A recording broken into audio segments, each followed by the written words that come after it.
I am worried, and of course the political situation in the United States right now does not offer much clarity, but I do expect at the end of the day the situation to be resolved. The US support, of course, is crucial in order to bolster Ukraine's defense capabilities, and I would expect that this issue will be resolved, this political crisis will be resolved sooner rather than later. There's also quite a lot of talk that we might see starting negotiations with Ukraine and Moldova in December. Do you think that's feasible? I think it is feasible. As you know, we have a very strict process regarding enlargement. Enlargement is on the agenda of the European Union. It's a merit-based process, which is very clearly defined. Hence, we expect the opinion and the recommendation of the Commission in order to take a final decision in December. Okay. And of course, as we discuss about enlargement, which is now becoming a real and distinct possibility, we also need to make sure that we put our own house in order.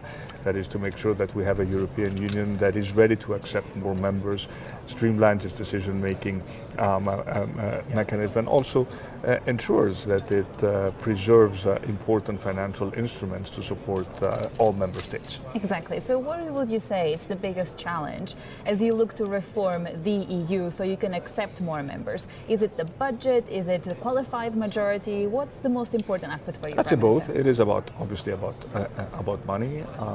It is about decision making, although I would argue that streamlining our decision-making is already a relevant discussion even before we open our doors to welcome new members. And we already are having complicated discussions regarding the multi-annual financial framework. And of course, we are also having difficult discussion regarding the future of the Stability and Growth Pact, the fiscal rules that determine the way we present our budgets and manage our fiscal affairs. So these are the short-term challenges that we need to meet, but I'm sure that as we get closer to the point where we will need to agree on a new strategic agenda for the next 5 years, this will happen.